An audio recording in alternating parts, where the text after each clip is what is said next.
यांची जी काय मिजाज आहे आपकी बार 400 पार, मी म्हणतो आपकी बार भाजपा तडीपार. या घोषणा द्या आपकी बार जोरात, आपकी बार भाजपा तडीपार.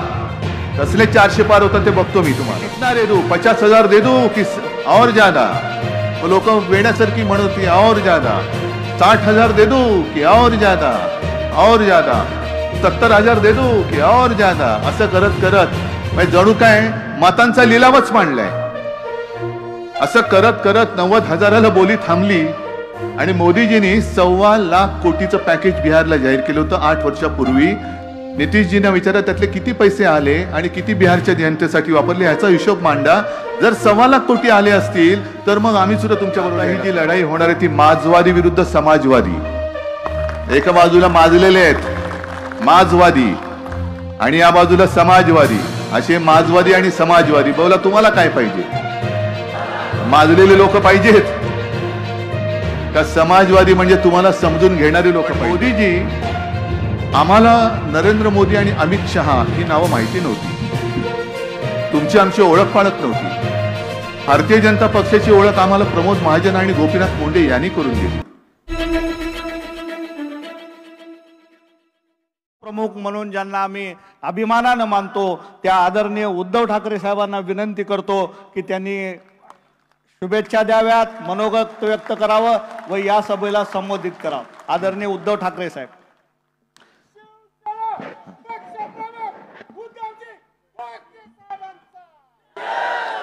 व्यासपीठावरील सर्व मान्यवर आणि समोर जमलेल्या माझ्या कुटुंबातील बांधवांनो, भगिनींनो आणि मातांनो,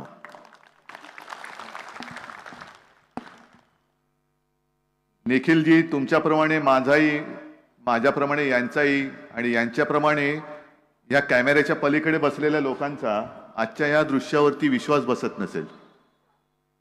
कारण समाजवादी आणि हिंदुत्ववादी हे एका व्यासपीठावरती कसे? बरं ते तर बाजूला ठेवा. एका वेळेला आमच्याशी रोज काही ना काहीतरी करून कुरापत्या काढून झगडा करणारे निखिलजी आणि कपिल पाटील हे आमच्या समोर होते. ते आमच्या दोन, माझ्या उजव्या बाजूला आणि डाव्या बाजूला कसे? कारण आता वेळच तशी आलेली आहे. कपिलजी, तुम्हाला मी खास धन्यवाद देतो, तुमचं अभिनंदन करतो. तुम्ही केवळ एक तुमची काहीतरी हौस भागवायची म्हणून पक्ष नाही काढलात, तर ज्या वेळेला देशाला गरज आहे, लढवय्यांची गरज आहे, अशा वेळेला पक्ष काढलेला आहात. आणि नाव पण चांगले ठेवले, समाजवादी गणराज्य पार्टी. मला अनेक जण विचारतात की तुमचा नेमका विरोध कशाला आहे? तो विरोध तुमच्या पक्षाचं नाव घेऊनच सांगतो की आता ही जी लढाई होणार आहे ती माजवादी विरुद्ध समाजवादी. एका बाजूला माजलेले आहेत माजवादी आणि या बाजूला समाजवादी. असे माजवादी आणि समाजवादी. बोला तुम्हाला काय पाहिजे? माजलेले लोक पाहिजेत का समाजवादी म्हणजे तुम्हाला समजून घेणारी लोक पाहिजेत? आणि एक ही गोष्ट खरी आहे की नितीश कुमार काय, अशोकराव काय एवढ्या लवकर जातील आमच्यातून म्हणजे इथून तिथे असं कधी वाटलं नव्हतं. कारण सगळ्यात आधी देशामध्ये यांच्या विरुद्ध आघाडी व्हावी अशी इच्छा नुसती व्यक्त करून बसले नव्हते, तर माझ्याही घरी आले होते ते नितीश कुमार. एक सुरुवात चांगली झाली होती, 2-3 बैठका झाल्या आणि नंतर साधारणतः आम्हाला एक संशय यायला लागला होता, तो सोडून द्या, त्या सगळ्या खोलात मी काही जात नाही. पण कपिलजी, तुमचे आजही तिकडे बिहारमध्ये संबंध आहेत. माझं मत आहे तुम्ही त्यांना सांगा ज्या ज्या वेळेला मोदीजी येतील बिहारमध्ये तेव्हा त्यांना तो एक व्हिडिओ आहे, आज सुद्धा युट्यूबवर अवेलेबल आहे, नसेल तर मी देतो. साधारणतः 8-1 वर्षापूर्वीची बिहार मधल्या निवडणुकीत मोदीजींनी सगळ्यांना सांगितलं होतं कि मैं तो नया था, कुछ समझ में बात आ रही नहीं आ रही थी, अब भी आ रही है नहीं आ रही हमें नहीं पता, लेकिन उस वक्त तो मेरे समझ में कुछ बात नहीं आ रही थी. अब सारी बातें समझ में आने लगी है और अब पता चला कि 50,000 करोड़ से कुछ बिहार का होने वाला नहीं है. मग त्यांनी त्याच सभेत सांगितलं कि कितना दे दूं, 50,000 दे दूं कि और ज्यादा. मग लोक वेड्यासारखी म्हणत होती और ज्यादा, 60,000 दे दो की और ज्यादा, और ज्यादा, 70,000 दे दो की और ज्यादा, असं करत करत म्हणजे जणू काय मतांचा लिलावच मांडलाय. असं करत करत 90,000ला बोली थांबली आणि मोदीजींनी 1.25 कोटीचं पॅकेज बिहारला जाहीर केलं होतं 8 वर्षापूर्वी. नितीशजींना विचारा त्यातले किती पैसे आले आणि किती बिहारच्या जनतेसाठी वापरले याचा हिशोब मांडा. जर 1.25 कोटी आले असतील तर मग आम्ही सुद्धा तुमच्या बरोबर यायला तयार आहोत. आमचं उघडच आहे. पण हा जो काही फसवाफसवीचा खेळ सुरू आहे, पूर्वी दिलीप प्रभावळकरांचं एक चांगलं चालायचं हसवा फसवी, आता मोदीजींचं सुरू आहे फसवा फसवी. फसवा फसवी वेगवेगळी रूपं घेऊन येतात, वेगवेगळे काहीतरी भाई और बहनो मेरा और आपका बहुत पुराना रिश्ता है, आपण एकदम गांगरून जातो. अरे हो खरं यांचं. पण आपण विसरून जातो की पूर्वी काय बोलले होते. 2 वेळा आमची फसगत झाली. आधीपासून 25-30 वर्ष आधी शिवसेना आणि भारतीय जनता पक्षाची युती होतीच, पण 2 वेळेला आम्ही मोदीजींच्या त्या सगळ्या भूलथापांना भुललो होतो. आम्ही त्यांना पाठिंबा दिला आणि पदरात काय पडले. बरं धोंडे पडले तरी ठीक आहे, कारण धोंड्याला शेंदूर फासला तर देव तरी होतो. यांचं काय नुसतं गेल्या 10 वर्षामध्ये नामांतर झालेली आहेत. योजनांची नावं बदला, स्टेशनचं नाव बदला, शहरांचं बदला. त्याच्यात 2 शहरांचं मी बदललं, ज्याचा मला अभिमान आहे. एक छत्रपती संभाजीनगर केलं आणि दुसरं धाराशिव केलं जिल्ह्याचं नाव, याचा मला अभिमान आहे. आणि काँग्रेस राष्ट्रवादीने मला पाठिंबा दिला होता. पण आता नुसतं योजनांचं किंवा गावांचं नाव नाही बदलत. आता यांनी जुमल्याचं नाव सुद्धा गॅरंटी म्हणून केलेलं आहे. जे आतापर्यंत जुमले होते, अच्छे दिन आएंगे, नहीं वो तो जुमला होता है. चुनाव के वक्त तो ऐसी बातें कहनी पड़ती, उसमें क्या है.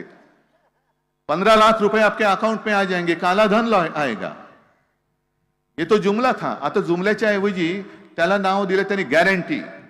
तुम्ही किती पैसे खा, काय वाटेल ते करा, भाजपात या, आपका बाल भी नहीं बाका होगा, मेरी गॅरंटी आहे, मोदी गॅरंटी आहे. आणि तुम्हाला खोटं वाटतं की काय मी बोलतोय ते. तुमचा विश्वास आज सुद्धा माझ्यापेक्षा त्यांच्यावर असेल तर मग प्रश्नच मिटला. पण साधी गोष्ट सांगतो, काल भारतीय जनता पक्षाने पहिली यादी जाहीर केली. किती 195 लोकांची.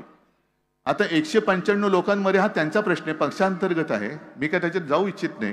म्हणजे भाजपात पण जाऊ इच्छित नाही आणि त्यांच्या पक्षांतर्गत बाबीत सुद्धा जाऊ इच्छित नाही. पण जी 195 लोकांची यादी आली, त्या यादीमध्ये कोणाकोणाची नावं आहेत. मोदीजींचं आहे, शहांचं आहे, सगळे. पण मोदीजी, आम्हाला नरेंद्र मोदी आणि अमित शहा ही नावं माहिती नव्हती. तुमची आमची ओळख पाळख नव्हती. भारतीय जनता पक्षाची ओळख आम्हाला प्रमोद महाजन आणि गोपीनाथ मुंडे यांनी करून दिली. आणि अगदी शिवसेना भारतीय जनता पक्षाच्या युतीचे शिल्पकार म्हणून सुद्धा प्रमोद महाजन यांचं नाव लिहिलं जातं. आहेच, कारण आमचे कौटुंबिक संबंध तेव्हा होतेच. पण त्यानंतर जे त्यांच्या सोबतीने आले ते नितीन गडकरी आले. जे 95 ते 99 या आपल्या युतीच्या कालखंडात त्यांनी जी काय 55 उड्डाण पूल बांधले, मुंबई पुणे रस्ता केला, विक्रमी वेळेमध्ये केला, आणि एक चांगला काम करणारा माणूस, संघाचा आणि भारतीय जनता पक्षाचा कडवट निष्ठावान एक कार्यकर्ता, आज त्यांचं नाव पहिल्या यादीत नाहीये. मग कोणीतरी म्हणेल, अहो तुम्हाला काय अक्कल आहे की नाही, महाराष्ट्राची यादी अजून जाहीरच झालेली नाही. ठीक आहे ना, महाराष्ट्राची यादी जाहीर नसेल झाली, पण मुंबईतला एक माणूस ज्याच्यावरती भाजपानेच आरोप केले होते बेहिशोबी संपत्ती गोळा केली म्हणून, तो मुंबईत राहणार माणूस कृपाशंकर सिंह, त्याचं पहिल्या यादीत नाव आहे, पण निष्ठावंत नितीन गडकरींचं नाव नाहीये. ही कुठली गॅरंटी, हा कुठला प्रकार आहे. मग कुठल्या, तो त्यांचीच जाहिरात होती ना, कुठे नेऊन ठेवलाय महाराष्ट्र माझा. हे खरंच आहे, महाराष्ट्राने पूर्ण देश कुठे नेऊन ठेवलाय तुम्ही आमचा. या जय जय महाराष्ट्र माझा या गाण्याला त्यांनी राज्यगीताचा दर्जा दिला, चांगली गोष्ट, अभिमान वाटावा असंच ते गीत आहे. पण नुसतं त्याच्यावरती माना डोलावणं आणि नुसतं ते झाल्यानंतर छत्रपती शिवाजी महाराज की जय बोलण्यापुरते गाणं नाही. त्या गाण्यातले शब्द ऐका काय आहे ते. काळ्या छातीवरी कोरली अभिमानाची लेणी, सह्याद्रीचा सिंह गरजतो वगैरे काय काय ना, आणि दिल्लीचेही तख्त राखीतो. गेल्या वेळेला महाराष्ट्राने आपल्या युतीचे 42 खासदार निवडून दिले नसते तर दिल्लीचं तख्त हे राखू शकले नसते. आता तीच वेळ आलेली आहे की दिल्लीचे तख्त फोडतो, पहिल्यांचं तख्त आपल्याला फोडावं लागेल आणि मग आपलं तख्त तिकडे बसवावं लागेल. यांची जी काय मिजाज आहे, आपकी बार 400 पार, मी म्हणतो आपकी बार भाजपा तडीपार. द्या घोषणा द्या, आपकी बार जोरात, आपकी बार भाजपा तडीपार. कसले 400 पार होतं ते बघतो मी तुम्हाला. अरे गेल्या वेळेला जर माझे 40-42 महाराष्ट्राने निवडून दिले नसते तर तुम्ही 250च्या पुढे जाऊ शकला नसतात. आणि 2 वेळेला तुम्ही आमचा विश्वासघात केला. आम्ही हिंदुत्व म्हणून तुमच्या सोबत होतो, जरूर होतो, पण आमचं हिंदुत्व आणि तुमचं हिंदुत्व याच्यामध्ये जमीन आसमानचा फरक आहे. तुमचं ते हिंदुत्व आम्ही मानायलाच तयार नाही आहोत. आज हे सगळे काय आलेत समाजवादी विचाराची लोक, हे का माझ्या बरोबर आलेत? मुस्लिम लोक मोठ्या प्रमाणात येत आहेत, काय येतात माझ्या बरोबर? कारण आमचं हिंदुत्व हे घरातली चूल पेटवणारं हिंदुत्व आहे आणि भाजपचं हिंदुत्व हे घर पेटवणारं हिंदुत्व आहे. आमचं हिंदुत्व हे गाडगे बाबांचं हिंदुत्व आहे. जो तहानला असेल त्याला पाणी देणं, जो भुकेला असेल त्याला अन्न देणं, ज्याच्याकडे वस्त्र नाही त्याला वस्त्र देणं, ज्याच्याकडे घर नाही त्याला घर देणं. असं काही नाही की गाडगे बाबा देव मानत नव्हते, पण गाडगे बाबा ज्या वेळेला पंढरपूरची वारी असायची तेव्हा तिकडे जायचे गाडगे बाबा. माझ्या आजोबांनी त्यांचं चरित्र लिहिलेलं आहे आणि माझ्या जन्माच्या आधी सुद्धा आजोबा आणि गाडगे बाबांची वेगळी त्यांचे ऋणानुबंध होते, स्नेहसंबंध होते. माझी आई सांगायची, बाळासाहेब सांगायचे की गाडगे बाबा घरी यायचे पण ते घरात नाही यायचे, बाहेर बसायचे. आमचं दादरचं घर मला नाही माहिती तुमच्यापैकी किती जणांनी त्यावेळेला पाहिलं असाल, आता तिकडे सुरत टॉवर झालाय. पाठीकडे यायचे आणि सुनबाईला हाक मारायचे, म्हणजे माला की काय भाकर तुकडा असेल तर दे. आता गाडगे बाबा आले म्हटलं सगळे पण आजोबा वगैरे सांगा, अरे आत याने आतमध्ये नाही, मी बाहेर बसणार. आणि मग स्वयंपाक करायला लागली तर ते बोलाय, सुनबाई असं नाही करायचं, तुझ्याकडचा कालचा शिळा काय भाकर तुकडा असेल तर दे, नाही तर मी चाललो. मग ते शिळं काय असेल तर ते खायचे. आणि हे गाडगे बाबा जेव्हा पंढरपूरला जायचे तेव्हा त्यांचा खराटा घेऊन ते तिथल्या त्या चंद्रभागेचं वाळवंट झाडत बसायचे काठ. मग कोणतरी जायचं, काय बाबा तुम्ही दर्शन घेतले की नाही मंदिरामध्ये, आषाढी आहे. ते म्हणाले, हा बघ समोर जो पसरले ना, हा माझा देव आहे. जे वारकरी असायचे सांगायचं, हा माझा देव आहे. इकडे मुलं बाळ महिला किती आलेल्या आहेत. इकडे जर का साफसफाई नसेल, कचरा साठला तर रोगराई येईल, आणि जर रोगराई आली आणि ह्याच्यामध्ये काहीच घडलं तर तुझा आतला देव सुद्धा मला माफ नाही करणार. पहिले ह्यांची सेवा कर, ह्यांची सेवा केली तर आतला देव तुला पावेल. हे आमचं हिंदुत्व आहे, कारण हे संस्कार लहानपणापासून आमच्यावरती झालेले. आज तुम्ही सगळेजण सोबत आल्यात, महाराष्ट्राच्या कानाकोपऱ्यातून आलेला आहात. नेमकं काय करणार? आप आगे बढ़ो, हम तुम्हारे साथ है. आले सगळे तुम्ही साथ, काय करायचं काय सांगा मला. मला कुटुंब प्रमुख मानता, त्याच्याबद्दल तर नक्कीच मी तुमचा ऋणी आहेच, पण नेमकं काम काय करणार? कारण तर पैसा तर अमाप आहे. बरं, गेले 75 वर्ष काँग्रेसने देशाला लुटलं. वर्षाताई मला माहित नाही, वर्षाताई तू किती, वर्षाताई आणि वर्षाताईचे वडील किती वर्ष काँग्रेसमध्ये आहेत, त्याच्यामुळे काँग्रेसने देशाला किती लुटलं आपण हिशोब काढूया. अर्थतज्ञ बसलेत, मला सांगा आता जो काही एक ताळमेळ आलेला आहे निवडणूक रोख्यांचा, त्याच्यात भाजपाकडे किती कोटी आहेत? 8,000 कोटी. आणि काँग्रेसकडे किती आहेत? 800 कोटी. मग कोणी देशाला लुटला? किती कोणी लुटला? काँग्रेसकडे तर 800 कोटी असतील, यांच्याकडे 8,000 कोटी आहेत, ते सुद्धा गेल्या 10 वर्षातले. म्हणजे जे काँग्रेसला 70 वर्षात जमलं नाही ते आम्ही करून दाखवलं. हे मोदी बोलतात हे एकमेव सत्य आहे की जे काँग्रेसला पैसे जमलं नाही ते भाजपने करून दाखवलं. 800 कोटी काँग्रेसने जमवले, यांनी 8,000 कोटी, आणि तरी काँग्रेसवरती आरोप करतायत यांनी देशाला लुटला. संपूर्ण एक असं वातावरण करायचं आणि ह्या पैशाचा वापर किंवा गैरवापर प्रचंड मोठ्या प्रमाणात जाहिराती करून करायच्या. मोठमोठ्या जाहिराती मी प्रत्येक माझ्या सभेत सांगतो. एखाद्या महिलेचा, गरीब महिलेचा फोटो लावायचा आणि त्याच्याबरोबर बाजूला लिहायचं, अशा 50 लाख कुटुंबियांना प्रधानमंत्री आवास योजनेमध्ये घर मिळालं. अशी ती महिला असते की जी कुठे शोधायची म्हटलं तरी सापडणार नाही. पण गेल्या वर्षी एका न्यूज चॅनलने त्याचा पाठपुरावा केला आणि त्या बाई बंगालमध्ये सापडल्या, लक्ष्मीबाई त्यांचं नाव.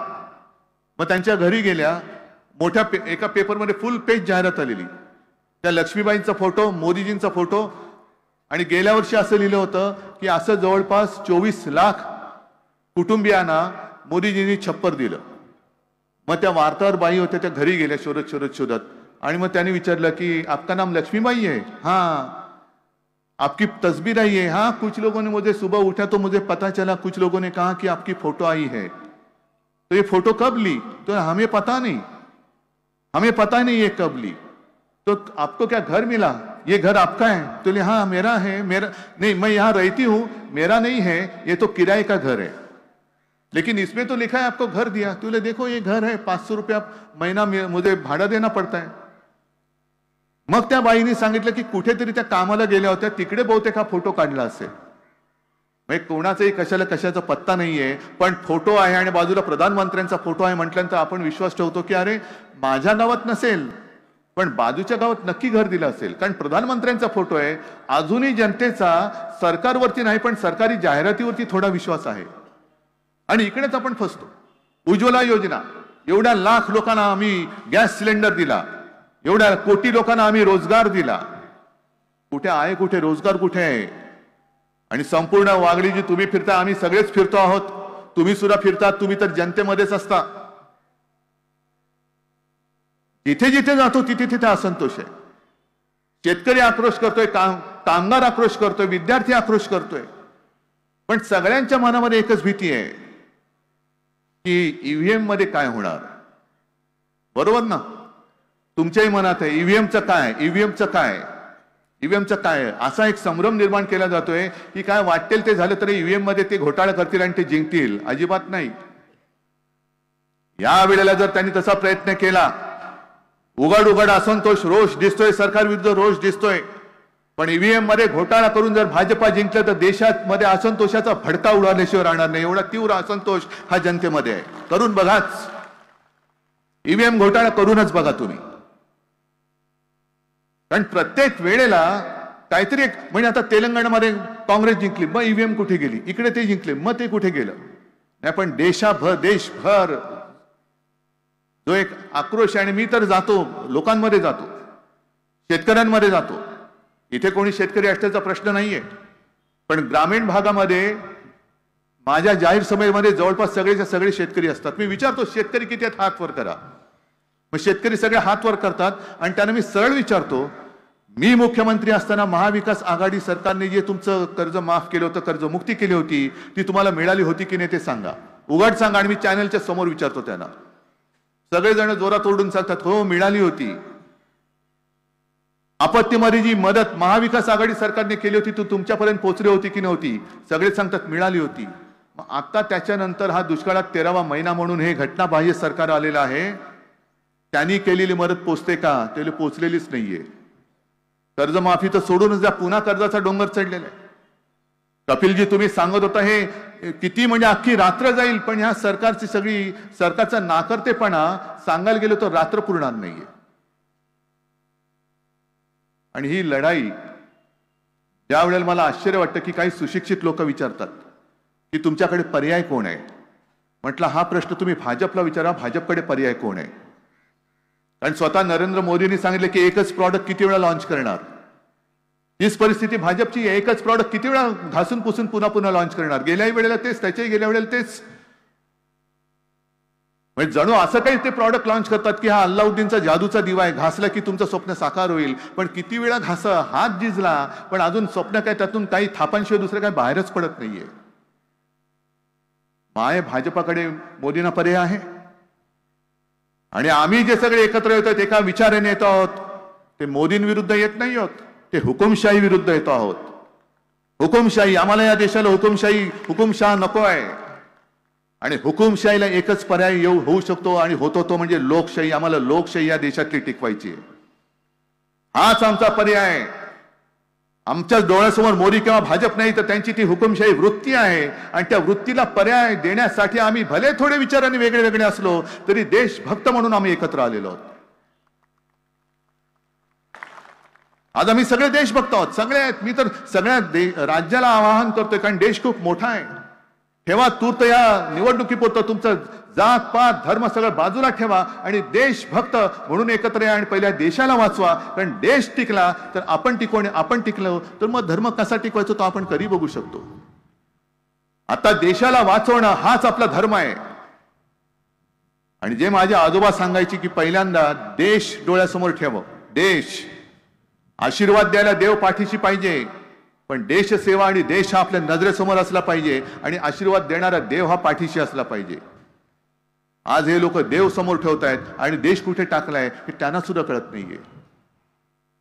नुसतं राम नामाचा जप करताय. आणा ना राम राज्य आणा. मग तुम्ही मणिपूरमध्ये जाऊ शकला नाहीत, पण लक्षद्वीप मध्ये जाऊन पाणबुड तिकडे डुबून आलात, पाण्याखाली जाऊन आलात. द्वारकेत तिकडे पाण्याखाली जाऊन आलात. समुद्राच्या तळाला जाऊ शकता, पण मणिपूरमध्ये जाऊ शकत नाहीत.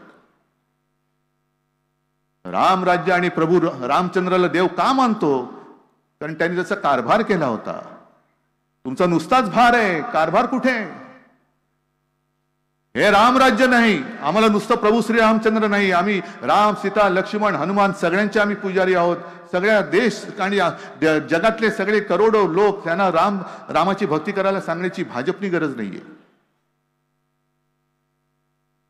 राम राज्य कसं असायला पाहिजे हे मला वाटतं त्यांनी आता जरा देशातली जनता त्यांना घरी बसवेल तेव्हा रामायण त्यांनी परत वाचावं. का रामाची भक्ती आज सुद्धा केली जाते? छत्रपती शिवाजी महाराजांबद्दल सुद्धा त्यांचा गनिमी कावा हा एक प्रकार होता. गनिमी कावा, कारण समोरचा शत्रू तुल्य फार मातब्बर होता. म्हणजे आज जसा भारतीय जनता पक्ष आहे, पैशाने मजबूत आहे, शासकीय यंत्रणा त्यांच्या दाराशी झाडलोट करतायत. आमच्याकडे काय आहे? तुमच्याशिवाय आमच्याकडे काय आहे? तुम्हीच आमचं सैन्य, तुम्हीच आमचं शस्त्र, तुम्हीच आमचं भांडवल आणि तुम्हीच आमची संपत्ती.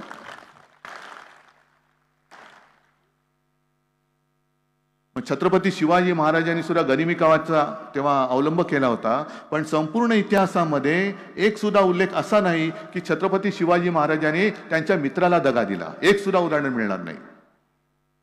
तुम्ही नावं मोठी मोठी घेतायत, प्रभू रामचंद्राचं घेताय, छत्रपती शिवाजी महाराजांचं घेताय, पण त्यांच्यापैकी काहीतरी एक कण तरी तुमच्यामध्ये आलाय का हा पहिला विचार करा. आणि म्हणून मला तुम्हाला सगळ्यांना सांगायचं की ही लढाई, मला एका गोष्टीचं नक्की समाधान आहे. माझ्या आधी देखील मुख्यमंत्री झाले, माझ्या नंतर तर घटनाबाह्य झालेच आहेत, उद्याही होतील. ही मुख्यमंत्र्यांची यादी आणि मुख्यमंत्र्यांची पाठी वाढत जाईल. पण संपूर्ण महाराष्ट्रामध्ये कुटुंबातील एक हा जो तुम्ही मला सन्मान दिलेला आहे, हे सौभाग्य दुसऱ्या कोणत्याही मुख्यमंत्र्याच्या नशिबी अजून तरी आलेलं नाहीये. आणि म्हणूनच मी लढाईला मैदानात उतरलेलो आहे. कपिल जे आहेत, निखिल जे आहेत, सगळेच व्यासपीठावरील मान्यवर त्यांच्या त्यांच्या परीने मातब्बर आहेत. तुम्ही सगळेजण आलेला आहात. ही लढाई माझी एकट्याची नाहीये. उद्धव ठाकरेला परत मुख्यमंत्री व्हायचंय, उद्धव ठाकरेला पंतप्रधान व्हायचंय, म्हणून ही लढाई नाहीये. ही लढाई तुमच्या भावी पिढ्यांची आहे. तुम्ही विचार केला पाहिजे की तुमच्या ज्या पिढ्या ज्या आणखीन 20 वर्षांनी 50 वर्षांनी या देशात राहणार आहेत, त्या लोकशाहीतेने राहायला हवं का हुकुमशाहीमध्ये राहायला पाहिजे हे तुम्ही ठरवायचंय. आणि तुमचं मत तुम्ही द्या. ज्याला हुकुमशाही, मी तर म्हणतो हुकुमशाही प्रेमी आणि लोकशाही प्रेमी अशी ही लढाई आहे. आणि मला खात्री आहे की ज्या पद्धतीने उत्स्फूर्त प्रतिसाद मिळतोय,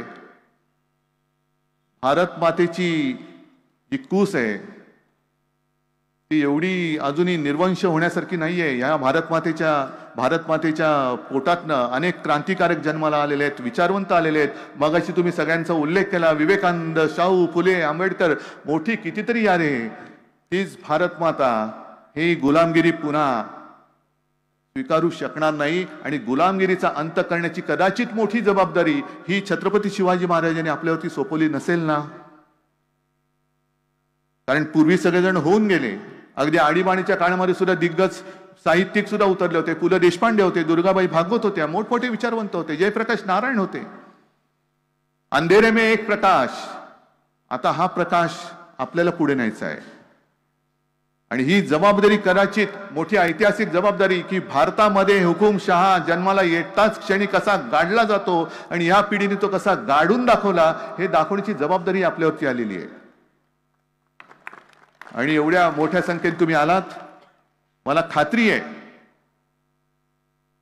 जे बिहारमध्ये होतं असं म्हणतात की बिहारमध्ये तेव्हा ती सुरुवात झाली होती गांधी मैदानापासून, पण माझा महाराष्ट्र सुद्धा देशाला दिशा दाखवतो आणि महाराष्ट्र जे करेल ते संपूर्ण देशासाठी करेल. आणि पहिला हुकुमशाहीचा पराभव, पहिला हुकुमशाहीचं थडगं हे छत्रपती शिवरायाचा महाराष्ट्र बांधून दाखवल्याशिवाय राहणार नाही, हा एक आत्मविश्वास बाळगतो. तुम्हाला सगळ्यांना धन्यवाद देतो, शुभेच्छा देतो. जय हिंद, जय महाराष्ट्र.